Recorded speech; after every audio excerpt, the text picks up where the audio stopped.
Oh, I have slipped the surly bonds of earth. And dance the skies on laughter's silvered wings. Sunward I've climbed, and joined the tumbling mirth of sun-split clouds. And done 100 things you have not dreamed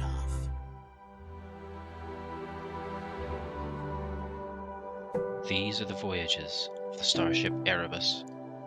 Its 5-year mission: to explore strange new worlds, to seek out new life and new civilizations, to boldly go where no one has gone before.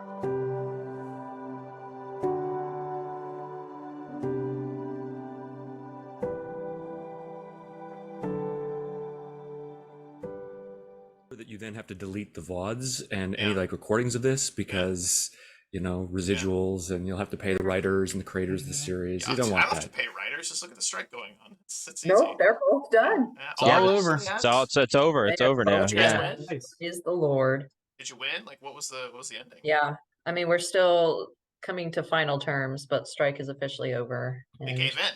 That's awesome. Yeah. Good for you guys. Hell yeah. Well, speaking of hell yeah, good for you guys. Welcome everyone to the much anticipated, super duper long overdue season finale of season 1 of Star Trek Erebus, entitled The Season of Shores, Part 2. We ended on a bit of a cliffhanger with the away team and Lieutenant Phelan entering into this this cube thingy, right? This what do we call it? I'm having a little brain fart here. It was Tesseract? Dodecahedron? Yeah, I don't know. Tesseract. A dodecahedron? That's what I said. We'll fix it in post. But anyway, we're going to go on the table. Everyone reintroduce themselves. You're going to tell us who your main character is and then who you're playing as a side character right now. Your crew member, or your hazard team, right? And then we're going to do a quick recap from me. And then we are going to dive right into play. And I'm very excited about this one. This is going to be a little different. I haven't given a lot of, I usually give a little bit of an intro to the players, but I'm going to throw some things at them, and I'm going to see how they react to it. It's going to be, I'm going to get into your brains, I'm going to pick them a little bit, and then we're going to plant some seeds, we're going to watch those seeds grow, and then we're going to torch the forest. But I digress. All right, moving on. We're going to go Matthew, Aaron, Drew, Schmandy, and C4A. Matthew, take it away. No pressure. Hello, everyone. My name is Matthew. I play the Enar Science Officer, a civilian, Shas Chathane.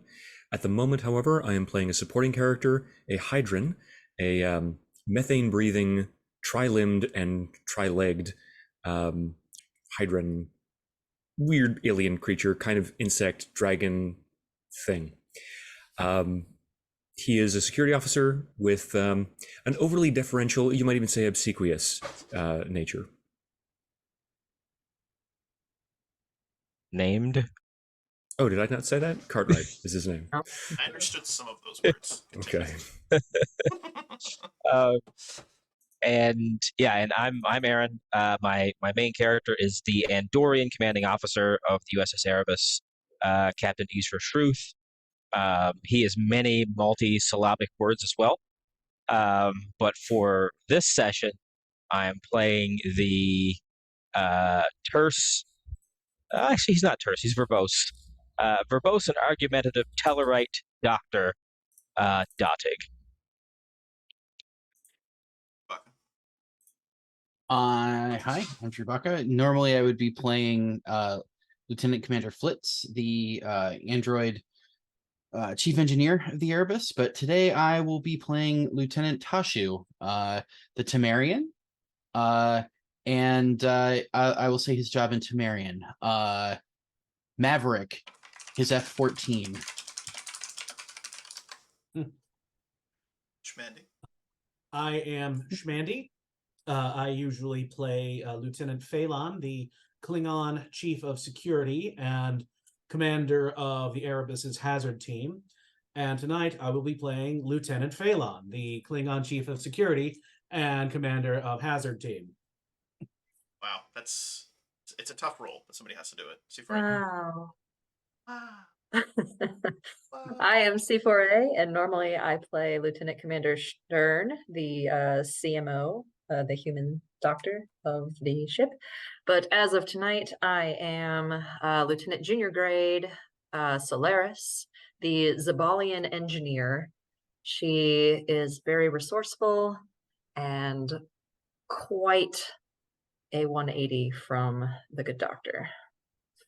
Yes, and my name is Darewolf. I play everyone else, and I have a great beard. Let's look at it. It's great. That is a Yeah. righteous Pretty nice beard. beard, right? I Thank you. was gonna burn you there. It's a fine was beard. It's okay. You can try, But but I- my beard is fireproof. So anyway, but in our last episode, Made of asbestos. the crew of the Erebus had been struck by this shockwave. There was this sector inside of the region that they'd been exploring in this new galaxy, the Andromeda Galaxy, and they had found themselves in a region of space with a singular blue star with a singular planet orbiting it. They found on this planet these pyramid-like structures that seem to be the sources of power, and then these small civilization, these cities that seem to sort of have grown around them. The level of technology, maybe 100 years in advance from where we are today on Earth, and they had found that the technology seemed to match some of the technology they had seen by the Centaurum, the Gohad Centaurum, or the Dohat Centaurum, the two different, well, you'll figure that out a little bit later. But they had announced that they were going to send the away team. The away team had gone down to the northernmost of these pyramid structures, and they believed that these structures might be some sort of prison.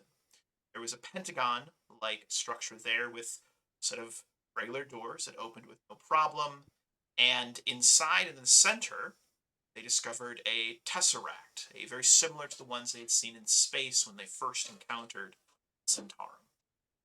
Upon entering into the center of this pentagon structure, they met what might be Siri herself, but it looked like her, it talked like her, but it wasn't her talking.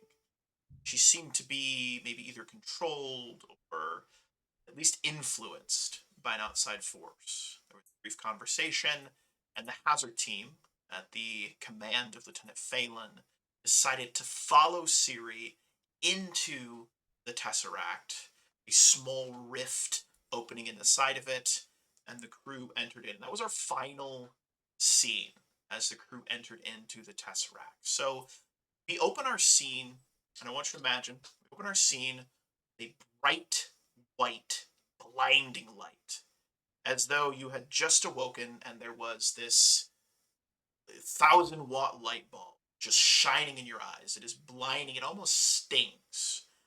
Perhaps you put your hands up, perhaps you look away, you shield your eyes in some way, and as you slowly look back, each of you finds yourself standing on a beautiful white sandy beach. A beautiful white sandy beach. And as you look around, you see behind you, you see palm trees. You see, give me one moment. This is a work call. I apologize as I completely ruined. Mute yourself.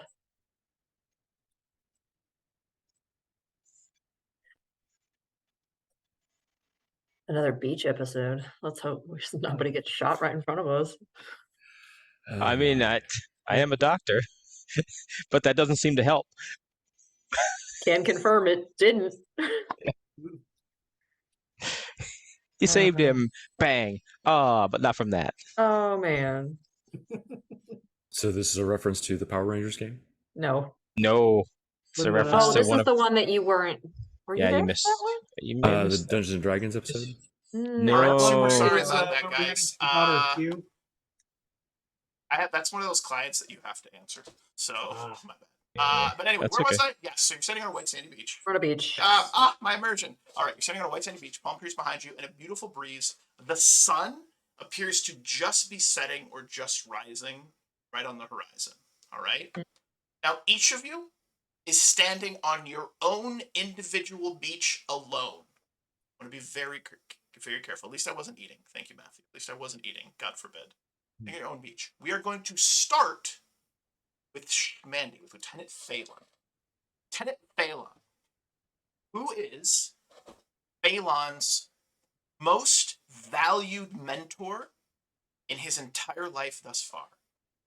If he was to pick from a lineup the person that has influenced him the most and been the most important person in his life, who would that person be? It would have had to have been the captain of the Des Gras, his first ship when he served on the when he was serving the Klingon Empire, Captain Malthus. Okay. Klingon? Yes. Describe his personality to me briefly. He is at once he is very prototypical Klingon, very boisterous and boastful. But there is a wisdom to him. He is an older Klingon. His beard and hair have all gone gray. He speaks with a yes, I appreciate that you got that reference. He speaks with almost a poetry to him. Like he has been around for a long time. He is a warrior poet, is how he carries himself. So he's very high and mighty, but there's a dignity to him. High and mighty, but a dignity to him. High and mighty, dignity. Standing before you, about 10 paces from your location, I want you to imagine there is the sunset or sunrise. Let's call it a sunset. The sun is getting a little lower. There are beautiful oranges and purples. The beach itself, the white sandy beaches, is illuminated, almost on fire. These lights and these colors from the sunset. The wind coming off of the sea. There's that smell of salt air. And he looks to you, and he speaks. He says this in Klingon, and he says, "I will wait until the dawn breaks, cast a light over a shadowed flag. The spell of saltwater air is strong. This patak calls home. By the door to whiskey memories." He stares at you with an intensity. This is an intensity and a stare that he used to look at you with when you had done something that perhaps displeased him, and he was looking for you to explain yourself. His arms are crossed. He is dressed in full battle regalia. All right, full battle regalia. And that expression, this expression of disapproval, yet a twinkle of a kind of sort of mischievous hope in his eye. Like he wants you to learn from the situation, but he doesn't want to show weakness.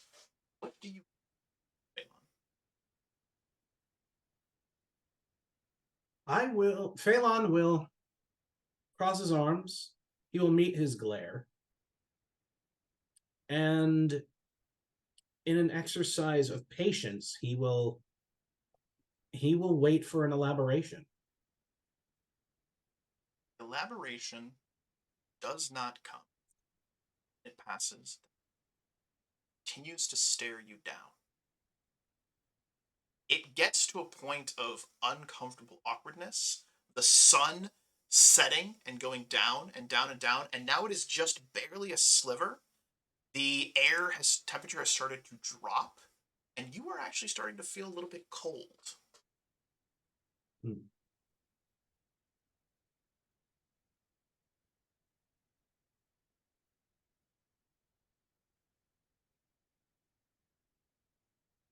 May I speak candidly, Captain? Phelan, always been able to speak candidly with me.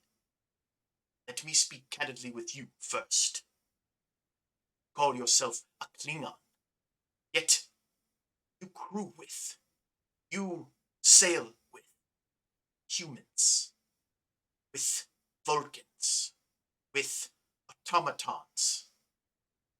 What kind of true Klingon are you?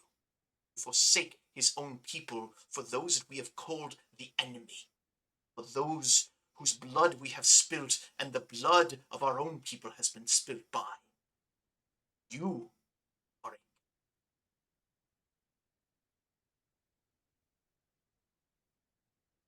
You are more than aware of the three virtues, the heart of virtue that defines the true warrior, yes. There is duty, of course, and above all, there is honor. One that I believe often goes unappreciated is the virtue of loyalty. Loyalty is more than mere political affiliation. You know this. It is a bond between comrades. A bond that we shared aboard our ship, aboard the Desgra. However, when the Desgra was destroyed and I was captured, the Empire showed no loyalty to me. I was allowed to wither in a Federation prison throughout the duration of the war. After the war, the Federation showed loyalty to me. I never abandoned my people. But the Empire is not the Klingon people. And a government that abandons its loyal soldiers is not worth displaying any loyalty to in return. For a moment, you see your former captain standing before you, and he offers you a very slow and sagely nod. The sun finally sinks below, and all you have is that sort of afterglow. That very like the sun is just set, and there's just those oranges and those purples and some of those yellows and those reds. And as it sets, you watch as the light sort of disappears, and there's just this shadowy sort of illumination. And your captain is no longer standing there, and instead, you see a yellow, almost scaly-looking creature that has a sort of like a Fu Manchu, this long white kind of beard, yellow eyes, white, sort of pointy looking eyebrows, and he is dressed in this sort of noble or sort of regal styled cloak, like a fur fringe, red, very portly sort of fellow, and he is carrying in his left hand a staff, sort of short walking stick with a blue orb on it that is glowing ever so lightly. That blue orb is really the only thing that is illuminating him presently. He speaks, and he says, "Speak with words of wisdom, Elan. Your betrayal is something that I myself felt by my own people. You are right. Empire, a Centaurum, is not its people. Your words give me..." And as he says that, we're going to pull back from that scene and reappear, same scene, 15 minutes before. Let's call it roughly a little bit of time before. Sun has gone up again. Same conversation is going to be happening, but instead, I would like to hear from Matthew, your character, who's the most important person in their life up to this point, the most influential, that seeing them would elicit some kind of emotion from them. So Cartwright went through the military training academies of Hydra Prime rather than Starfleet, and was then sort of like attached to Starfleet later on. So the person that had the most influence on him would be Lieutenant Harris, who was a flight instructor at the Hydran Naval Academy, or Hydran Naval Academy. She was a fighter pilot of some renown. She was almost the stereotypical hotshot pilot, effervescent, cocksure, somewhat smart-mouthed, and although that was incredibly antithetical to Cartwright's natural disposition, he was impressed by her abilities and the way that she sort of mentored him. Describe a little bit more of her personality. Was she very haughty, Did she kind of reserve herself? Was she boisterous? Like, give me a little bit more of something. Just give me more to work with. Essentially, effervescent means bubbly in personality, incredibly energetic, and she had very little concern for rules and regulations. Even though she was instructor, it was more that her natural talent got her by, and anything that worked was what worked for her. If you had to skirt regulations in order to achieve your ends, she had no problems with that. You appear on the beach. You see her 10 paces before, and without skipping a beat, before you can even your eyes really adjust to this bright white light that you just saw before you see the scene before you, you watch as Harris strides forward towards you. In her left hand, she has what appears to be a small flask. This small flask has an emblem of Starfleet that has been laser engraved into it, and she has this almost Cheshire-like grin on her face. She walks 8 paces forward, tosses it towards Cartwright. You catch it, and she says, "Cartwright, how the hell are you? You look fantastic. What are you doing here right now? It's been years, 2, 3, 20? Gods, I can't even remember. Have a drink. It's on me, and we have so much to catch up on." I don't know why I'm here, actually. That's an excellent question, madam.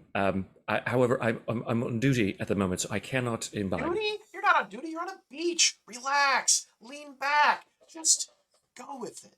Let the natural sort of things just flow. Go with the flow. You know, you are always so high strung. All right, you have to just go with the flow. Come on. What did I always used to say? What did I always used to say, Cartwright? What did I always say whenever you started to worry? What did I say?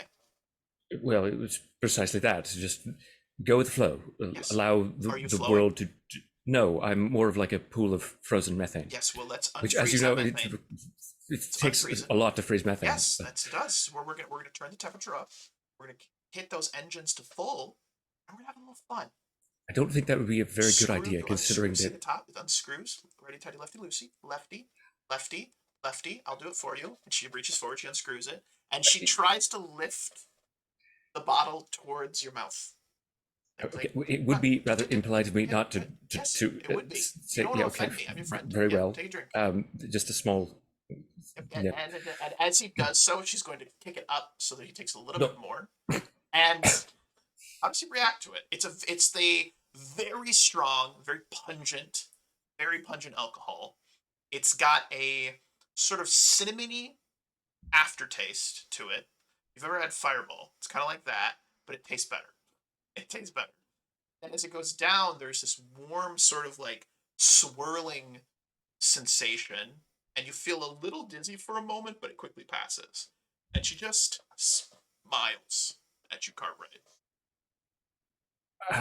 My constitution must not be exactly what it used to be. It's been a long time since I had hydrant beverage of any kind. Really, Starfleet doesn't. They serve synthahol, not actual alcohol. Thank you. That was very considerate of you. Since I've acquiesced to your request, might you inform me as to the location of the other officers that were with me? Well, they're on a beach. Sit. She sits down, takes off her shoes, just like does that thing you do at the beach where you like rub your feet back and forth and bury them in sand. And she just like does the same thing with her hands, leaning back on the beach, looking out as the sun is setting. Sit. Cartwright, So sit. Cartwright just sort of like raises one of his 3 legs and like wiggles the massive thick clawed toes and then digs it slightly into the sand. I'll kneel if that's all right. I mean, I will accept kneeling. okay. And he like awkwardly almost like deflates slightly with his knees bending in an odd direction, and he's kneeling kind of like almost like horse-like, I suppose. Fiddles with the bottle a little bit, starts moving it back and forth between his 2 hands, while the third one kind of reaches around and scratches at his cheek. Well, I'm not exactly sitting down, but I'm kneeling, which you said was okay. So could you explain what it is that you want from me? Want yourself. All right. And no, it's not a bullcrap question. All right. What do I you would want I would from never assert yourself? such. Right, well, let me finish. It's very quick to interrupt. That's what I like about you. It means that there's hope for you. You don't always play by the rules. Want yourself. Now think about this question, Carver. And there is this uncharacteristic seriousness to her. You saw this once when he had done something. I'm gonna keep it a little vague. He had done something that had almost put someone's life, like someone had almost gotten killed, they'd gotten seriously injured. It put her career on the line, and there was this seriousness, this laissez-faire attitude that she normally carried, disappeared. You see this in this moment with her, and she says, "What do you really want? Why are you here? Right? Why did you lie across millions and billions of miles of space to come to this place? Why are you here now in this moment? What do you want?" Lets that question hang in the air as the sun continues to set. And very similar to our last scene, the sun has just almost disappeared below the horizon. It's very close. Cartwright mulls over that for a moment. He unscrews the lid of that, or the top of that bottle. He takes a rather lengthy swig and allows the feeling to settle over him as that cinnamon flavor bursts in his mouth and that disorientation swirls in his mind. Closes it, sighs. I wanted to get away. I wanted to forget.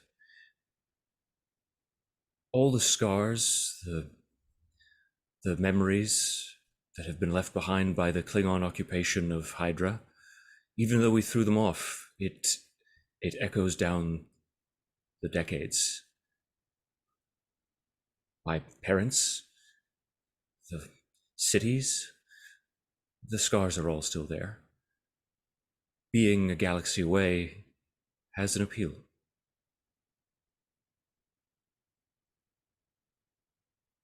He nods, looks out, sun dips a little lower.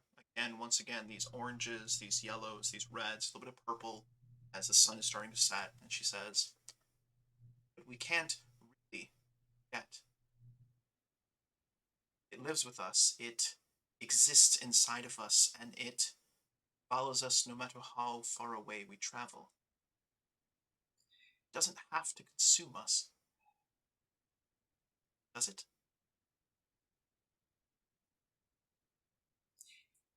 It's like a shadow. You can never outrun it. Unless you're submerged in the darkness. That line, sun sets. Once again, this alien that I described before is sitting next to you. The bottle, this flask, is still in your hand. It still exists, it's still full. And he says, "You have suffered pain, great loss, and great turmoil, yet you strive for admirable quality. Very admirable." We're going to end that scene there. We're going to pivot over to Aaron's character. Same scene as we had before. You get where I'm going with this. Each of you are going to have a moment with someone important. So, Aaron, describe to me someone very important to your Hazard Team character from their past and give me a little bit of details about their personality that I can try to work with. Well, okay. Dr. Dottig's most important mentor, I suppose, would be the physician that sponsored his entry into Starfleet Academy. And that is a Vulcan doctor by the name of Dr. Solar. Okay. A little bit of his personality, her personality, their personality.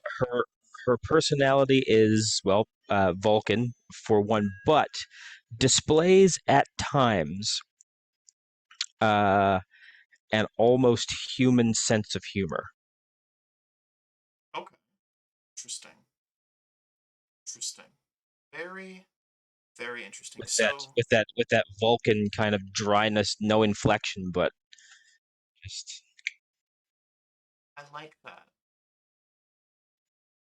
You know what? Look up something. Second. Give me 1 second. We got. All right, what do we got? So standing before you is the doctor. Similar scene. The sun starting to lower just below the horizon. Same color as the illumination. Standing about 10 paces from you. She does not walk towards you. Her hands are behind her back. She's standing very tall. And she has this expression of Vulcan, and you don't know what they're thinkingness on her face, right? But she looks over at the sunset, then looks back to you, and she says, Gotig, did you hear about the Vulcan martial artist who fought on the beach? There were 2 of them. They faced off in sand-to-sand combat.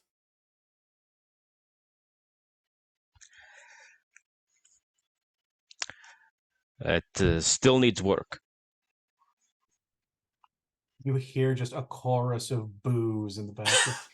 Tomatoes, eggplants. She offers a very slight sort of tilt of her head and a nod.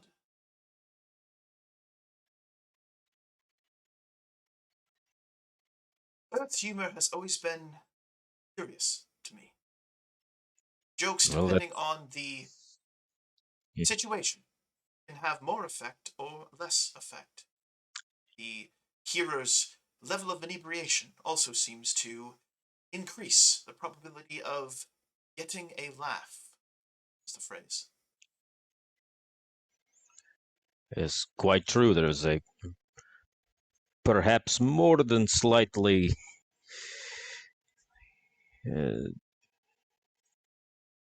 I don't know. I'm trying to cover for you, but you don't make it easy. There is the slight hint of a smile. Just the slightest hint of just like a little lip curl, slight raised eyebrow, completely vanishes. If you blink, you miss it. I almost got you there. Gotig, what did I tell you when you got into the academy? The words of wisdom that I graced you with. Remember.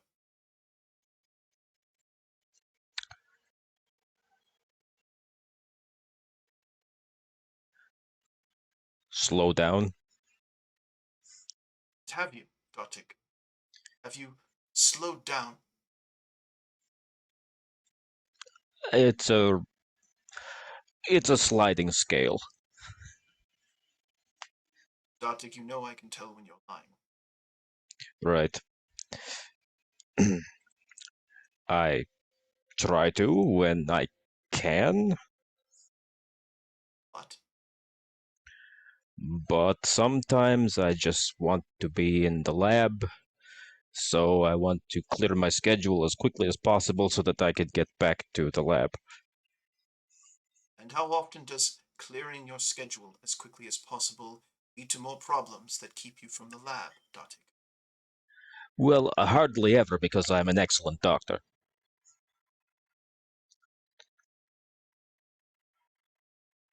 Gotig?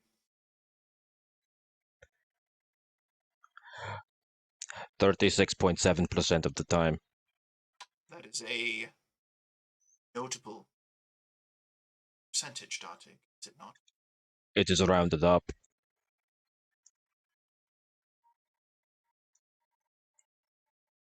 There's actually 37.6877 repeating. Very disappointed to shake of her Vulcan. Very disappointed. I'm going to ask you a question, Gotig. Something that I should have asked you before you entered into the academy. Why do you want to be a doctor? Well, I would answer that question, but there's just one thing that I want to point out first. You never got me into the academy. You are not Dr. Solar. You're not a Vulcan. This is not a beach.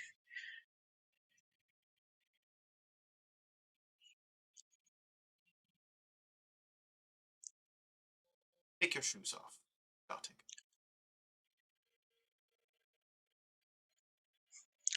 It's You watch as she leans down, takes off her own boots. One foot goes into the sand, other foot goes in the sand, and she wiggles her toes, just like burying her feet in the sand. that is how I know you're not Dr. Solar. Humor me, Dotig. Yeah, all right, Dotig will slide his shoes off and stick his What big do you old. feel?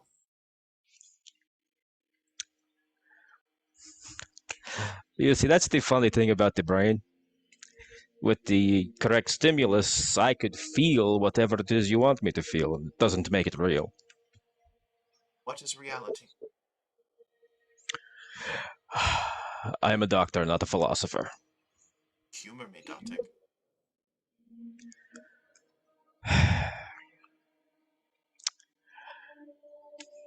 Reality is the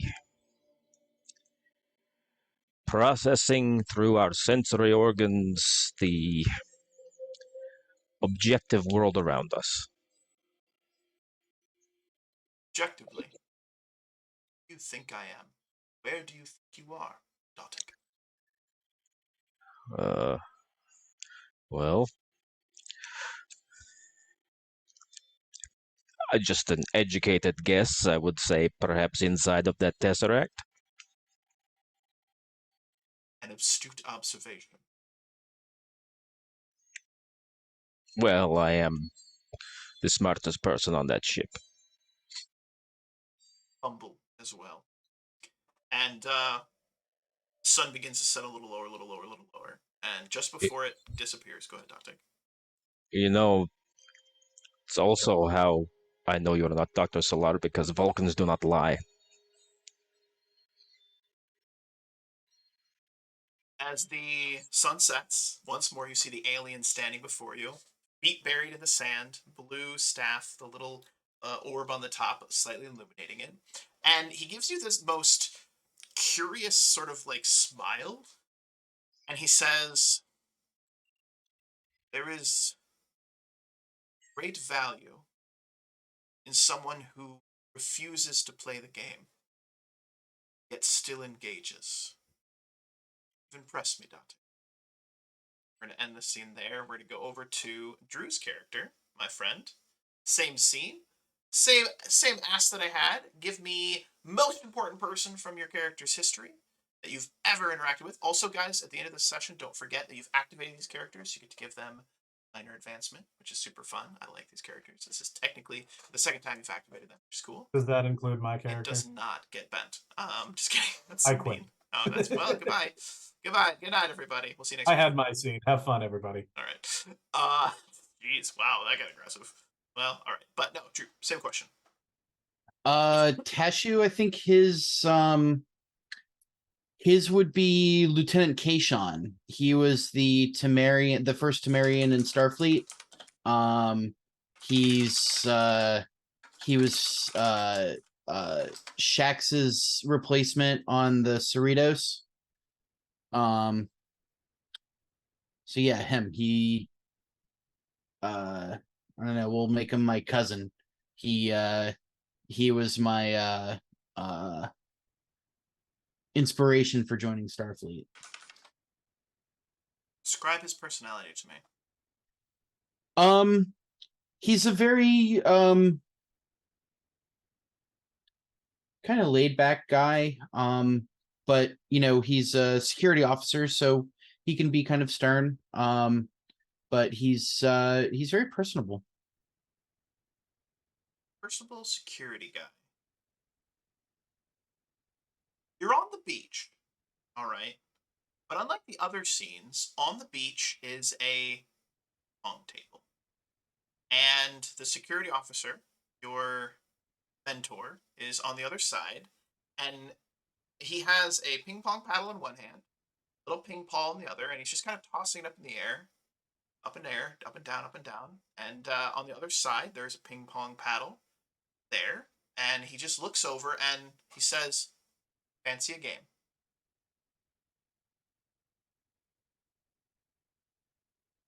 He walks up and kind of quizzically looks at him and picks it up. He goes, "Zero serving zero." Tosses it up and he gives it a little boop. And it goes back and forth, back and forth. You hear that tick, tick, almost like a metronome. It's almost in perfect timing. Back and forth, back and forth. His serve is very light. His rebuttals, your responses, it's almost it's like a conversation. This flow back and forth. This tick, tick, tick, tick, tick, tick, tick, tick. And then he asks you, how much would you be willing to sacrifice if it meant that everyone got to tick, tick, tick, sun setting, tick, tick, tick. Kalash, when it rises, everything. Tick, tick, tick, tick. And what does everything mean to you?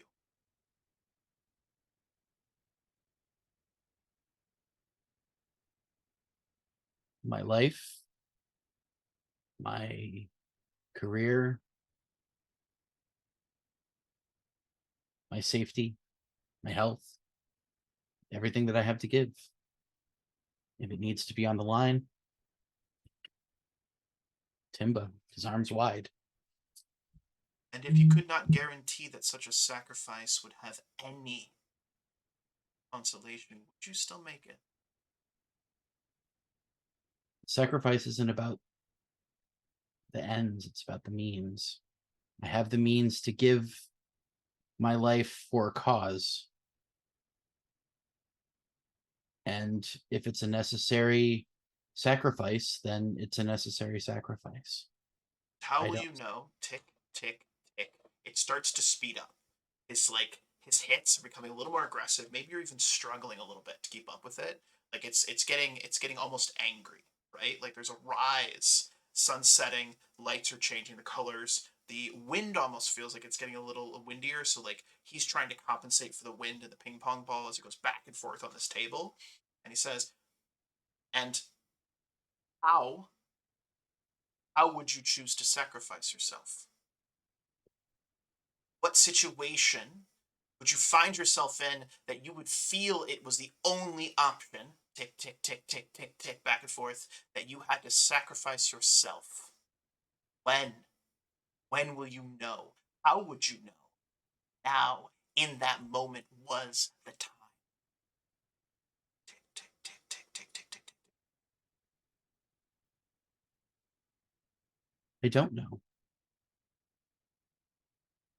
Because I'm not there.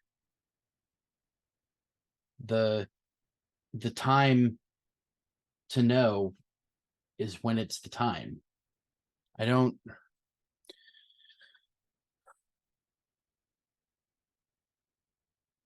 know how to explain knowing when the time is right by knowing when the time is right. I'll know or I won't. You hit it back to him, and he smacks it. Just smacks it. Give me a fitness security. Difficulty of 2. Why am I always the first roll? Because I love you, Drew, and it brings me joy. Okay, fitness. This might be relevant. Do we still have those 3 momentum, or are we down You to 0? absolutely do.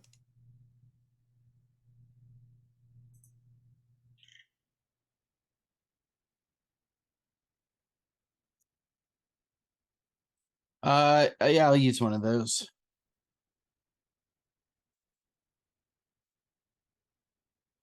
I don't think any of my focuses apply. I'm not even gonna try.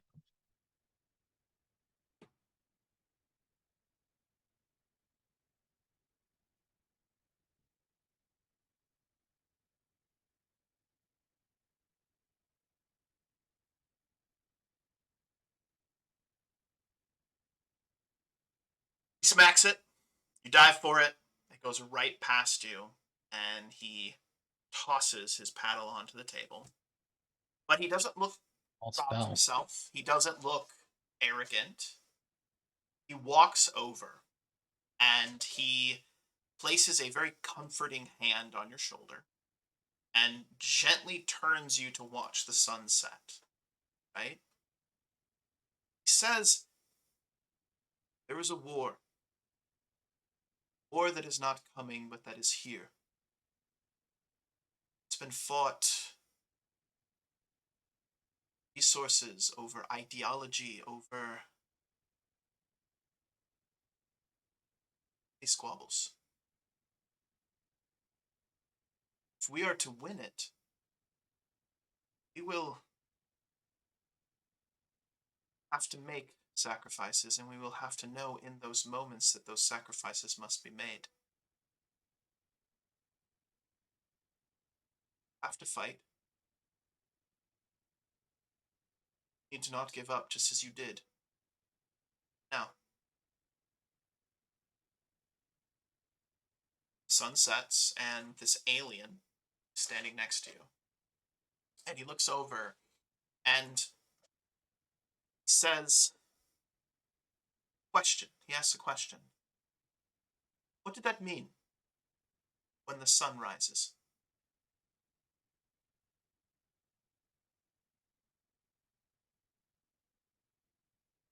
A new beginning. Start of hope. An uncovering of mysteries. Perhaps a new beginning for us all, my friend. And that scene, we're gonna go over to C4A. Same questions, same scene as before. Person, very important person to her. Describe a personality to me a little bit so I can try to work with it. It would be probably the second oldest brother. Solaris is one of 12 siblings. Holy schmolies. Yeah, she falls kind of in the middle of the lineup. But her whole family have been like collectors and traders and what, as in like trading, not traitor. She was the first to go into Starfleet, but was heavily inspired by this second oldest sibling, this brother. He, as an older sibling does, look out for the crew, but kind of had a closer relationship with her in particular. What's his name? Big Uh, bro. Let's call him. don't Let's worry call him bro. about it. Let's call him Don't bro. worry Call him about bro. it. So your brother is standing before you. There's And two of us. Don't worry about it. he's dressed in a. There was a family gathering you went to at some point, and it was a sort of a more formal affair. And they were celebrating some great deal that the family had all orchestrated together. They'd made a bunch of money. This isn't like Ferengi's level of like Mhm. they were just excited. There was just a little celebration. They made some money, and they were just celebrating with the family, right? Mm. And he had pulled you to the side just to have a quick chat. Maybe this was like right before you went into Starfleet. All right? Mhm. So he's dressed like that, and he had come over. He had two glasses of sort of like a sweet wine, and instead of standing 10 paces in front of you, he's standing right beside you as your eyes adjust, and he's holding out this drink. And his look is this look of pride, yet that brotherly concern Mm. that you had come to know and maybe even expect from him, right? Mm. And he offers it to you, lingering there. You do. Take it Beautiful. and clink it up against Thanks. his and take a drink. Is it everything you hoped it would be, sis? This gathering? I guess so. I mean, nothing's on fire. So, yeah. Gathering. Starfleet. Do you love it? Do you hate it? I've got it. It's probably the best thing that's ever happened to me. It's the best thing about it. Getting to see new things every day, getting to work with my hands and make new things every day, and meeting the people, this crew is something else. He smiles warmly, his head sort of bobbing side to side, this look of like just pleasant contentment upon his face. He just does that. He takes a sip of his own drink and proud of you. I know I've said it a few times, but I'm proud of you. I'm scared for you. Honest. Talk about meeting new people. Mhm. Not everyone you meet's going to be friendly. What about the people that want to kill you simply because you're different? Well, I have my crew as my family. Starfleet operates as a celebration of differences. And I trust my team. I trust my captain.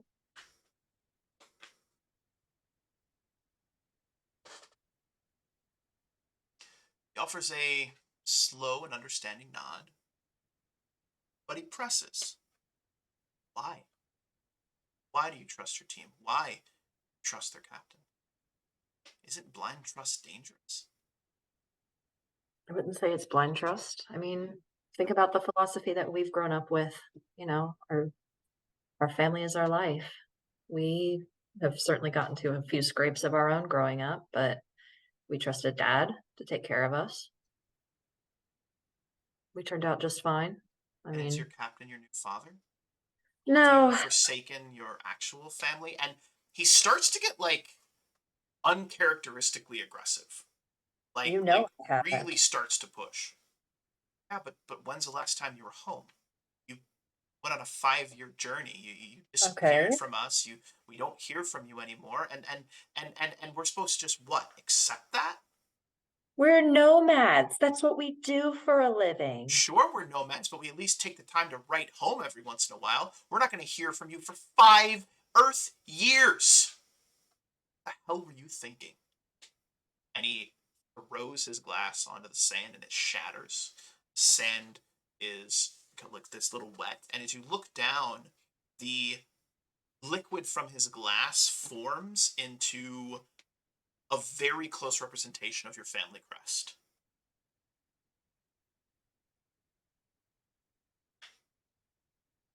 Wow. That's actually pretty cool. Wish I could. Never mind. Crossed Listen, arms, disappointed look. I don't know what's crawled up your butt and died, but I love what I'm doing here.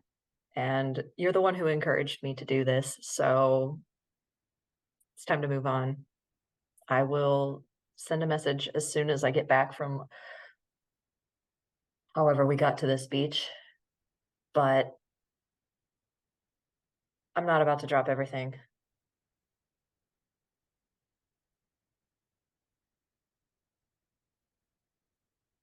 This look of disappointment, this disgruntled look, it in a moment, in an instant, like a brush, like a paintbrush is washed over his face, disappears, and he's just smiling at you. Same kind brotherly smile. And in his hand appears a small little patch that is crest of your family. Not anything fancy, just a little crest, something that like you guys would put on your clothing, maybe paint on the side of a ship, just something that identified you as part of that family. And he takes it and he just gingerly, allowing you a moment if you wanted to recoil back, but he gingerly takes it and he affixes it on the left side, or excuse me, the right side of your uniform, and he just kind of sets it there. Never forget where you've come from. Please remember to live in the moment. I think that's what you're doing. Copy that. Sun sets. and before you is standing this alien. And he carries a very similar look to your brother, but an alien face. That is very like pride. Hi there. How's it going? I am very well. I am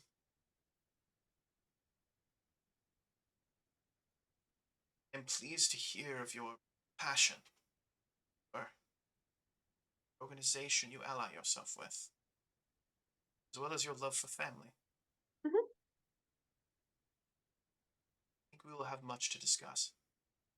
And there is that bright kind of white flash of light, and all of you find yourselves now on the same beach, but there is a large bonfire, a beach bonfire, and there are all of these little logs sitting around it. I want you to imagine kind of a half circle, bonfire close to the water. The alien is sitting in the middle, right next to Phelan, and then the four of you are flanked to where you kind of look towards them. And he picks up a small bundle of sticks and tosses it into the fire. They are consumed by it. There's a little kind of like sparks and crackle, rises up in the air, and it is nighttime. The sky is filled with stars. No stars that you recognize. Some distant, far off galaxy. You don't see any of the constellations you would recognize, but no light pollution, just illuminated. That brightness. If you've ever been out in the middle of nowhere and you look up and you never realized how bright it was. Like night isn't really that dark. It's only dark because of like light pollution, right? It's beautiful. It's wonderful. It's vibrant. It's inspiring. And he is humming to himself, just this sort of faint tune, and you hear him sing just a quick line of it, and he says, "Watch that old flyer as it flickers and dies. That once blessed the household that lit up our lives." It's a little flat, forgive me. And he just kind of sings that tune for a moment, and he looks over to Phelan. He says, "I am sure you have many questions, Phelan. I am here to answer them to the best of my ability. And also to thank you for accepting to speak with me in the first place." Yes. Well, first, may I address what may be an obvious question? Are you not a member or perhaps former member of the Centaurum? He smiles. The Centaurum is a complicated question to answer, but I will do so best of my abilities. Phelan. I am a member of the Centaurum, but not the Centaurum that you previously met with. The Centaurum is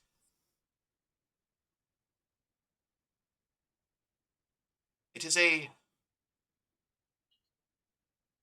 group of factions that exists. Hundreds of factions, but each of those hundreds of factions allies itself with two powerful houses: the Gohad and the Dohad. The Gohad are the ones that you met with. They are violent, warring, and aggressive in their negotiations. They see themselves as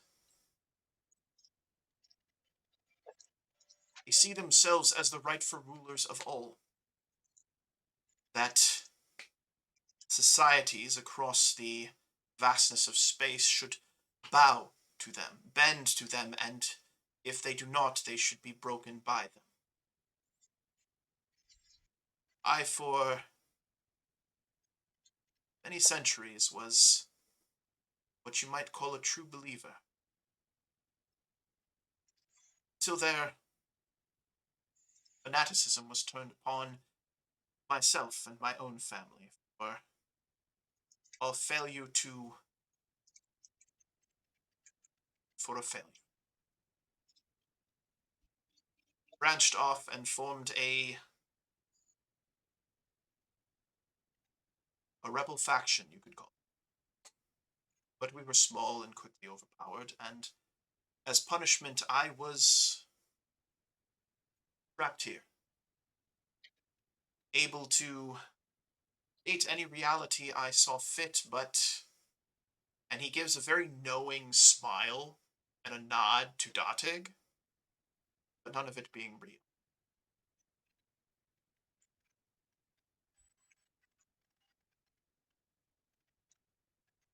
Picks up another stick, tosses it at the fire, crackles, fire plumes up. Looks back to Lieutenant Phelan.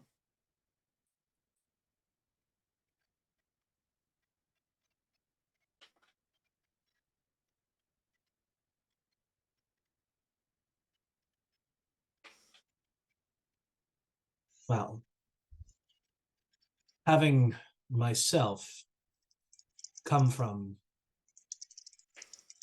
a faction, or perhaps several factions united under a single government, one that has done its fair share of terrible things,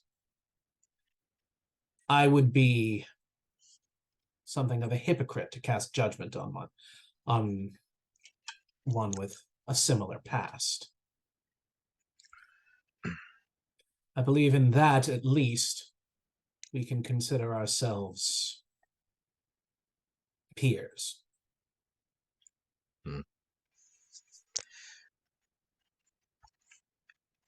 The Federation as well has not always been peaceful.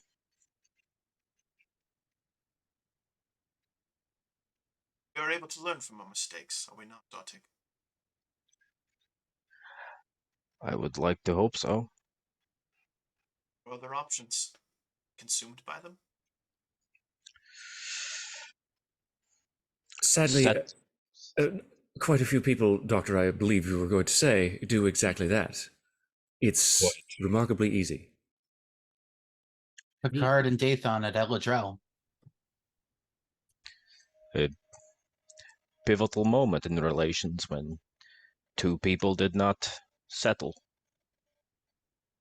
Added recognition of commonality between two parties that are remarkably different.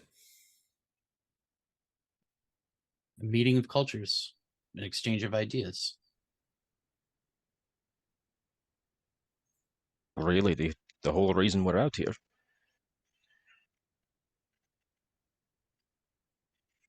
So Kath's eyes uncovered. If I may ask, are you seeking our assistance in escaping this prison?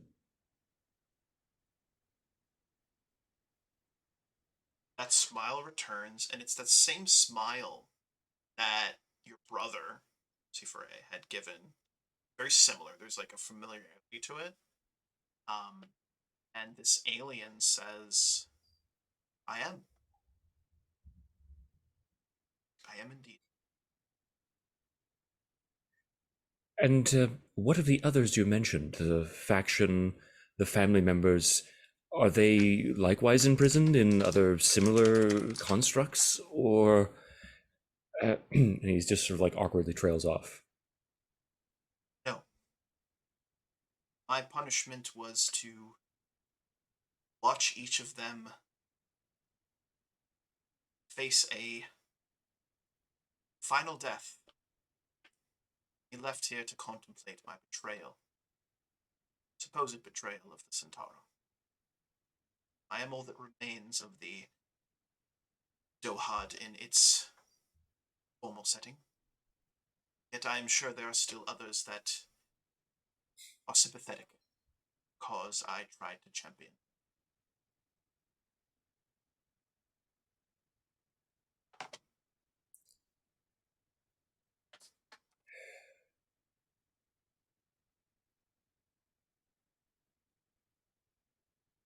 Federation is perhaps not as technologically advanced as the Centaurum, but we are known for being, shall we say, creative when it comes to improvising solutions to complex problems. Something that has frustrated my own people for quite some time, but I believe it can be used to our advantage today. Problems with becoming the most powerful, the strongest society, a known sector of space, is you become complacent in your superiority. That is likely why you are still alive today after having faced them. They underestimated your ingenuity, Lieutenant Finn. I can claim little part in that particular victory, but my comrades share more than their share of the glory in that. If we are to help you, if we are to set you free, I will require one assurance. You'd only ask. The android, Siri, whom you used to communicate with us, she is to be set free, and no further influence shall be put over her.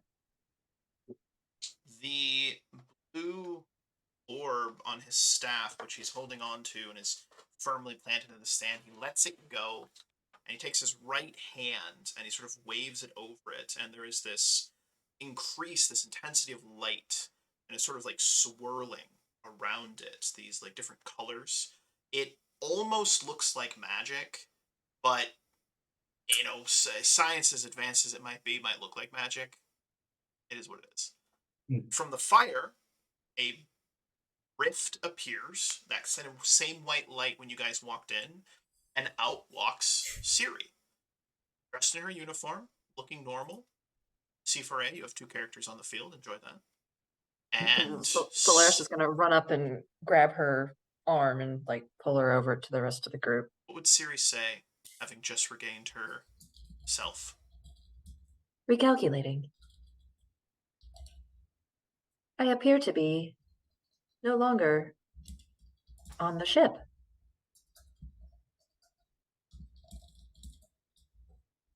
It is a long story. Understood. But I suppose, while you are here, a proper introduction is in order. You already have met Siri, I believe. I don't believe we have gotten your name. Which name would you prefer?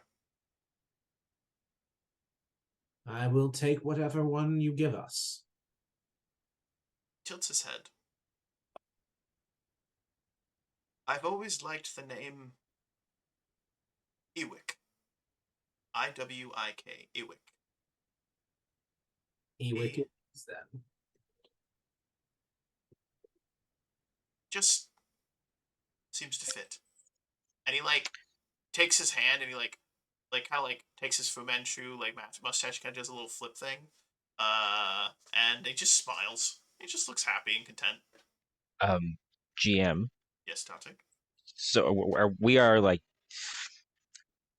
we're still inside the prison, but we're like physically aware of our bodies. Do we have our equipment? Everything. Yeah. Oh, nice. So I want Datig to pull out his I want him to pull out his tricorder and scan Siri. Perfect. To make sure that she's all right. That would be a control science, or control engineering actually. Andrew. Cool. Like to Awesome. assist. Solaris would like to assist. Love it. Go for it. So Datig's engineering is 1. Nice. But as it happens, Datig has a talent, And the talent is I'm a doctor, not a. And so for right now, I'm a doctor, not an engineer. Love it. And so I'm going to get to substitute my medicine skill for the engineering. So you said that's control engineering? Uh-huh. All right. That's a beautiful skill, by the way. That's super fun. Mhm. It's so good. That's so dope. Love it. I'm going to spend a point of momentum to get an extra d20. And yeah, I don't have a focus for that. Oh, but I activated dotting though, right? Cool. Then I'm going to give him a focus in positronics. You're sassy. By the way, it's not Oh my god, one success. Yeah, it was a 0. It was a 0. Thanks. Okay, You cool. don't have Well, it's fine. Yeah. And yeah, so now we get Yeah. 2 momentum. She is not only herself, but like the best version of herself. Like no issues, no problems, like any tapes, any like scars, like a blemish, gone. Lieutenant Solaris, are you seeing these readings? I'm showing a 0.00002 latency in the Wait. positronic matrix. That's impossible. There's no scarring. There's no nothing. There's next to no signal degradation. I'm going to say it in my own voice. Degradation. Stupid. Theory. Access your memory banks.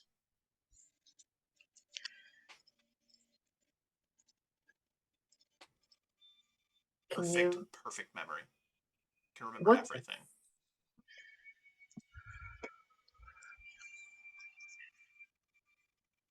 Everything that has ever happened ever. Yeah. Like you remember the moment you were turned on up until now. Does that affect Siri? I'm sending you a message right now. Excited. It's just a drawing of a middle finger.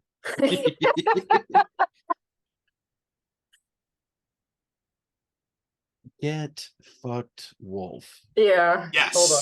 Gotta stop the name Wolf and to then answer your DM, bot. yes. Okay. It is intrinsically tied to this place in this Perfect. moment. Then yes. I'm okay with that. I was about to be like, actually, actually, no, intrinsically tied to this place. Yep. Siri will, in response to Solaris's question, will kind of freeze for a moment as everything that she had previously lost, that she had been looking for, has come back to her. And it's almost overwhelming because it was a lot more data than she thought had been missing. And she'll kind of do that thing like, I'm gonna take liberty here and assume, I mean, even an android would just kind of like freeze a little bit. And Solaris is gonna guide her form to sit because it's like lights on, but currently not home, as everything is processing and updating.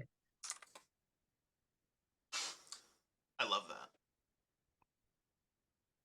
Anyone else? Balin, any other requests? Any other requests?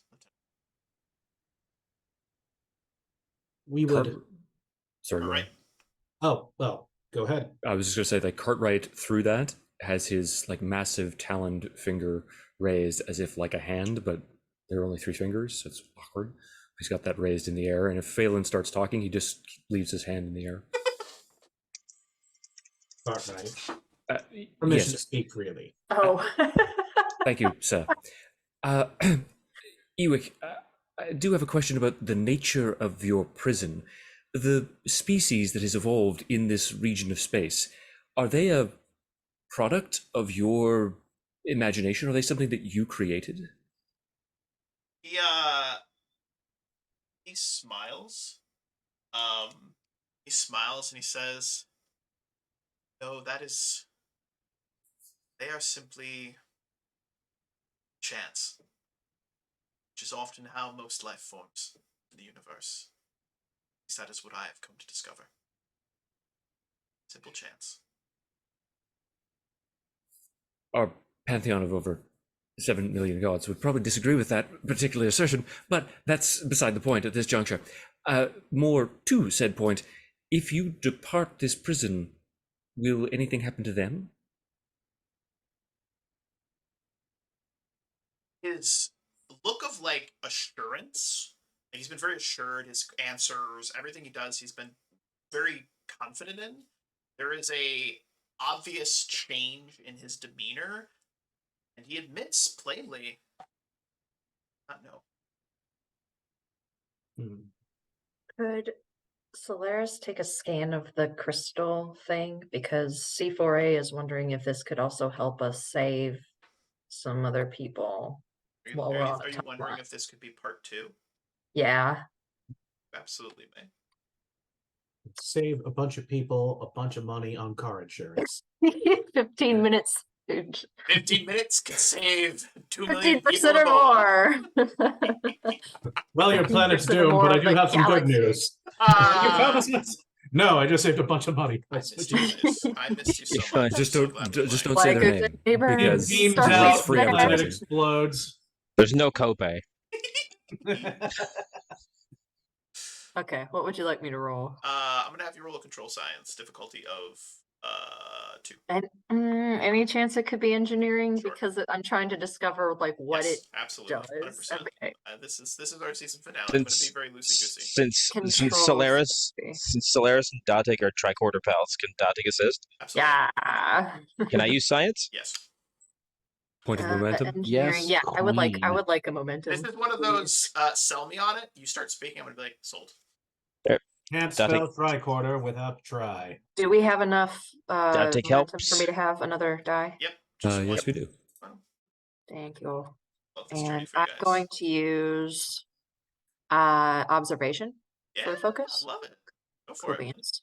We love that. Thank you, by the way, to Suilnex, Yeah. Beverus, Whoa, Plan that's Question, five. and That's Rusted 5 Tamu successes. for the follows. I appreciate you. There's a lot Yes, of thank momentum. you. Fantastic. That is also a lot of successes. Holy Yeah. schmolies. Yep. Yeah. So Holy that is a. schmandicals. So I want you to imagine that little gem, like perfect sphere on the top of his walking staff, Mhm. is the same power output as a super massive like star, like the biggest star that is in the known galaxy, like the known universe. That is how much power it is outputting. Cannon Wow. output. It's amazing, right? So it has enough power to like, if you were to harness some of it, even a fraction of it, you could save the planet, right? Now there's one more piece, because remember it was 3 pieces you needed, but that is like one of the pieces like you were missing, like, oh, we don't have the right power output. Right there, that thing, that'll do it. So just a matter of convincing him to let us have that. Or at least maybe show you how to replicate a smaller version of it.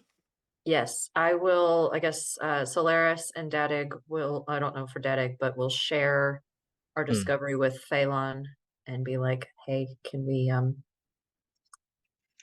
get some info on that, please?" Yep, this would be good if we could. We might actually get to save the Akal. Please. I've Yes. been rolling in the background. It's a percentile roll. I know. And last week, I gave them a 20% chance. I rolled a 79. And I was like, oh, they didn't die, though. They're good. They've been good. I've rolled all under 80s. Every So, week before we play, I roll to see if they die. Phelan will tell Ewick about the plight of the Akal. And how we believe that the Gohad Centaurum were the ones that did this to them. There is no doubt that it was them, Lieutenant Phelan. We are... I was part of the attack force that did that to them. It was before my...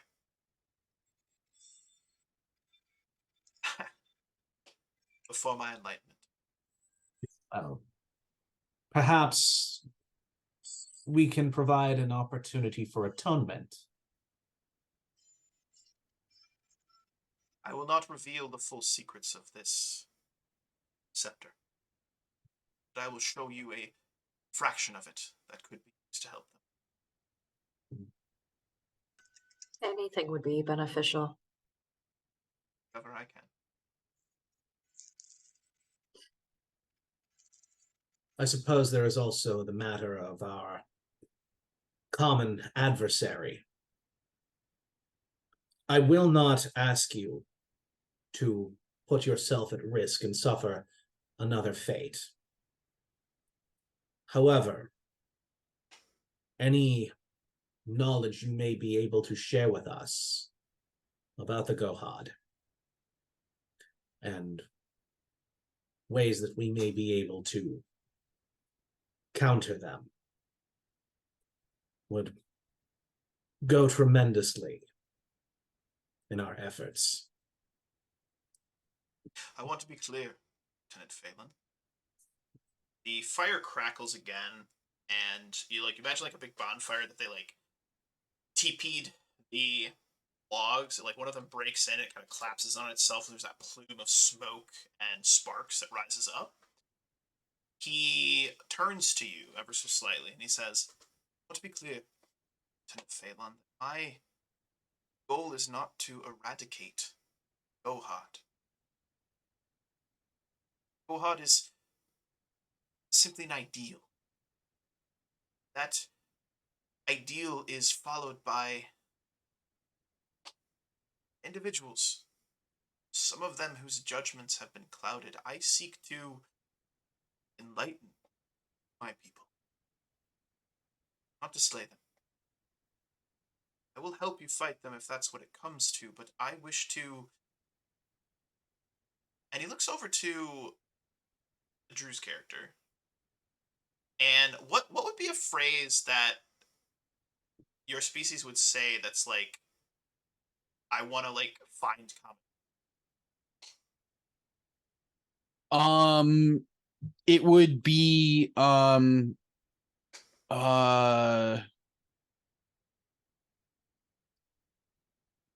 it would be you would Darmok and Jalad on the ocean, probably. He would say Darmok and Jalad on the ocean.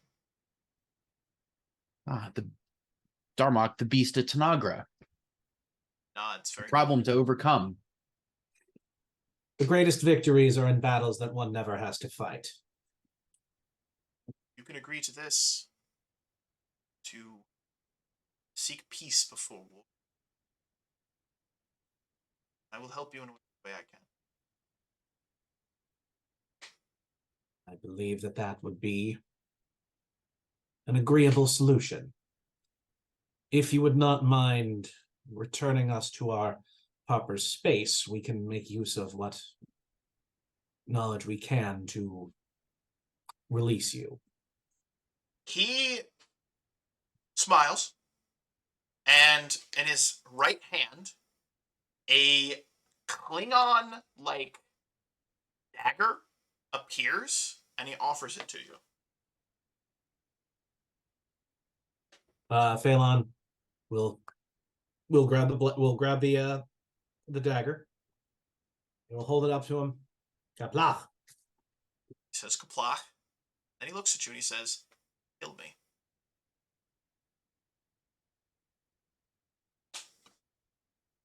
Is this yet another test?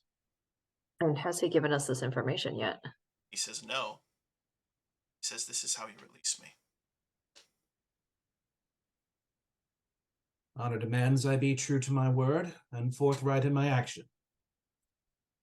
I hope that I will see you on the other side of this. He looks over to Dateg, to whom he offers his staff. Yep. It's very heavy.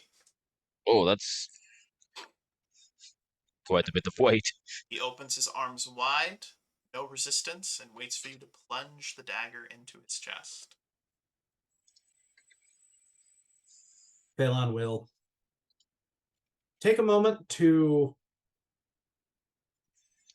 figure this is, a completely new alien physiology, but see where the what would probably pass for the most prominent blood vessel would be. Mhm. And he will drive the point home. Ah, beautiful. Beautiful. Awesome. Reality ends, and you're all dead. No, I'm just kidding. Awesome. Good job. He Yeah, plunges do we all the have to dagger into unalive the ourselves alien, too? and there is no look of pain, fear, nothing. His expression is relief, and he simply slumps over. And much like the fire you've been watching, those sparks rising up, he turns to these sparks and kind of rises up into the fire. The fire gets brighter and brighter, and then rises up, these sparks crackling, and then all at once is extinguished. There is a rumbling, that bright white flash of light before you. You're blinded, and you find yourselves all standing right outside of your shuttle that you had left several miles away from the facility. The cold, bitter air hits you like a snowball to the face. And lying on the ground is that alien dressed in a red Starfleet uniform. No pips, no combat, just dressed in a uniform, still portly, Doctor? lying in the snow. Yeah, let's get a medical scan of him. Did Siri come with us as well? She is there. Okay. She doesn't remember anything.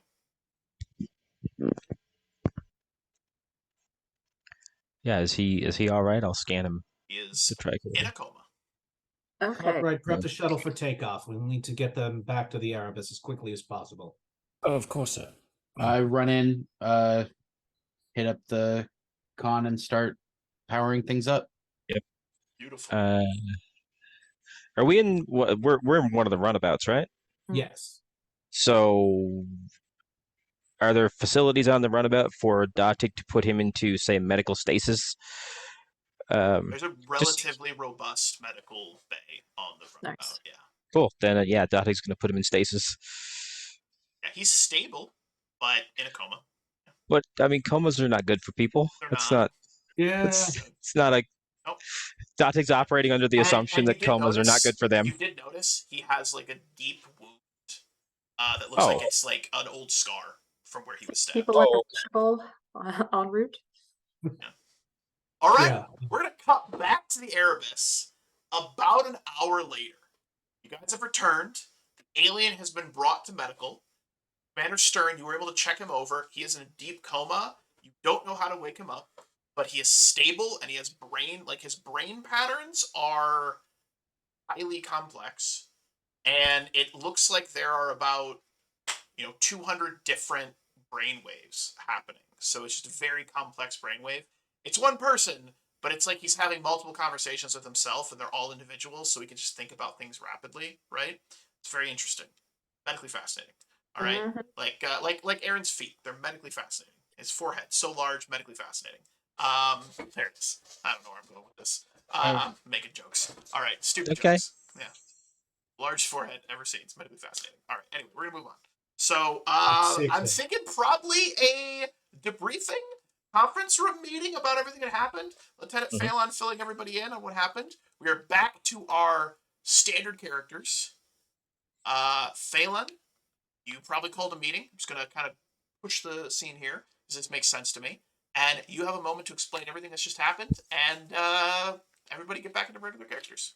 Go ahead. By the way, great job with the away team. That was fun. Super. She was like, yeah, that was crazy. And then you stabbed him.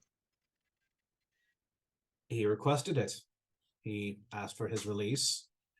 It was the best way I could think of to grant it to him. Well, he's alive, he's stable. Commander Stern, any updates on his condition? Yes, stable. Oh shit. He. You gotta give her time to go change. Oh shit! It's like, is Gotta give me- that gotta bad? give me- Oh no! Cut.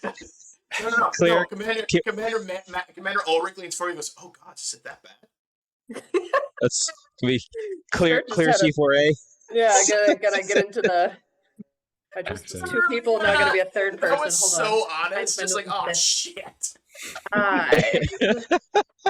He has been great. stabilized and he has in a coma, but I have my team right now looking into some kind of like a schizophrenic type of study, because it seems there are thousands of voices that are all speaking at once, and they all seem to be communicating within the same system. So it could be a technological and scientific and medical breakthrough, but long story long, there's not much else I can do for him at the moment.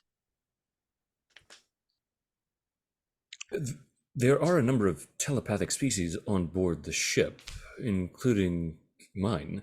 That would be a incredible risk. With all the voices and all the brain activity that we see on our what is the word? The panel. The Scanner. Scanners. Thank you.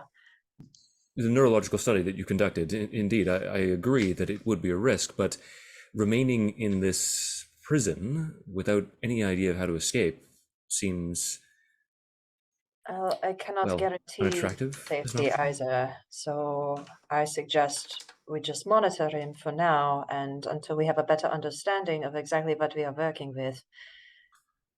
Please keep your hands to yourself. Perhaps we could technobabble a interface. Yeah. I'm sure I could put something together to restrict the secondary tachyon imaging catalyst That actually fits really to well. allow your to put a dampener between the telepathic communications. It could work. That So, could work. A buffer. That could work. And How what long about will it this? take you to make this? With your replicate this. assistance, perhaps several hours. Jim, did we bring back the staff? Like, did Dante actually have the staff when he came out? Please. Good. Then, well, then, Shas, if you're set on doing this, I suggest in the time it takes them to set up this buffer, get me as much scan data as you can on that power source. My team has already begun a preliminary investigation. I will say, Captain, that my idea was merely a suggestion. I'm not exactly keen on entering into a bizarre antediluvian alien schizophrenic mind, but Understood. Quite understandable. Nobody It is will order you to. Understandable, but your intentions were not very clear. So I think that they were entirely clear, Doctor, but if that's... you are the one who made the suggestion. Ulrich Yes. can't help but snort. Like, So sassy. wait, we're not building the tachyon imaging catalyst? Again, I'm merely putting that forward as an option. No, I didn't want to suggest that we should jump to this without any consideration of other alternatives. So you were afraid. I understand. It should go on the back burner. Yes, it should not be a right now thing since we have no volunteers apparently, and I don't believe that our knowledge is sound enough to risk anyone just yet. You know, Doctor, your attitude regarding my suggestion has changed radically, but very well. I'm just trying to keep the story flowing.